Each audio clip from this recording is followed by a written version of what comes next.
I can't wait to see y'all. Yeah. Can't wait to see y'all. Yes, And I just want to say I'm sir. proud of y'all, especially the girls. I mean, all of y'all, but just for being strong. Thank y'all for being strong, and thank y'all for being by my side and supporting me. I love y'all. I got the best family in the world.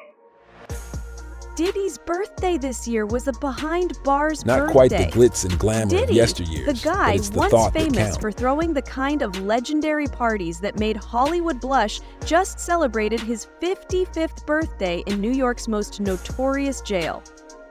You gotta love life's twists. Could these shocking videos be the final nail in Diddy's case? And probably a very Happy birthday to me!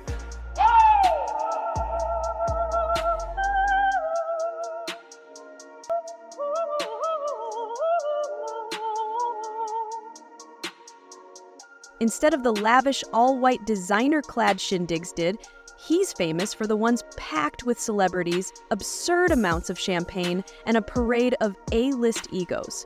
The birthday setting this year featured prison walls guards and probably a very uninspired slice of pie. You can almost hear the echo of the birthday song bouncing off those concrete walls. He's still Diddy though, right? His kids dialed in to wish him well, 6 out of the 7 of them singing an off-key version of Happy Birthday. Not quite the glitz and glamour of yesteryears, but it's the thought that counts. Take a shot at Diddy, Oh, how times have changed. Remember those white parties, the ones where practically every celeb from the early 2000s stumbled in fresh out of a private jet to sip crystal clear vodka while rubbing shoulders with the hottest names in the business. It was a surreal cocktail of fame, fortune, and fashion. Let's not forget the private parties, rumors about what went on during those events. The ones beyond the media's prying eyes were legendary. It's hard to think back on those stories without a smirk. What happens in Diddy's mansion apparently doesn't stay there, especially when federal investigators are involved. Pops, love eating all your cake, so you're not gonna have none left. She's literally digging her face in it. Yeah, you're gonna have to buy you a new one. Yo, she's face down in the cake right now. Say hey, Jay. Happy birthday to Mom. We love you. This year, instead of champagne and poolside cabanas, Diddy got the fine culinary experience that jail offers, reportedly some kind of cold sandwich and maybe a side of, was it even cooked vegetables, an absolute far cry from the days when his parties had sushi flown in from Tokyo or truffle pasta served at 3 a.m. To a dance floor full of models this year, that luxurious vibe got swapped out for some questionable jailhouse grub. No caviar, no chilled creosole, just some bread, some mystery meat, and maybe some powdered. Juice and the location, well, it wasn't his palatial estate or a sprawling beach house. Nope, instead it was the Metropolitan Detention Center, a place notorious for being barely habitable. It's a place where the toilets freeze in winter, the heat is non-existent, and the food so bad that even someone as famous as Sam Bankman-Fried complained about it. Who would have thought that the guy whose parties once inspired an entire genre of reality TV would end up battling boredom in a crowded jail cell, trying to get comfortable on a prison mattress as thick as a slice of toast? Life comes at you fast. An investigation is underway into an inmate death. Bernalillo County says an inmate at MDC died yesterday. UNMH hospital medical team responded to an emergency at the facility and tried to save the inmate until Albuquerque ambulance and Bernalillo County Fire and Rescue had arrived. You almost have to laugh when you think about the STK contrast. There's Diddy, who once couldn't throw a party without Leonardo DiCaprio, Jay-Z, and Naomi Campbell in attendance now, just glad to hear his kids sing over a staticky jail phone. Honestly, if the kids had tried to light a candle for him, the prison guards probably would have taken it as a security breach. The man who had his birthday fireworks visible from miles away had to settle for some fluorescent flickering overhead lights this time around. What's got him here, you ask? Oh, just a small matter of intimate trafficking and racketeering charges. Pretty serious business, those infamous private parties we mentioned earlier. Turns out they weren't all about champagne and vibes federal prosecutors.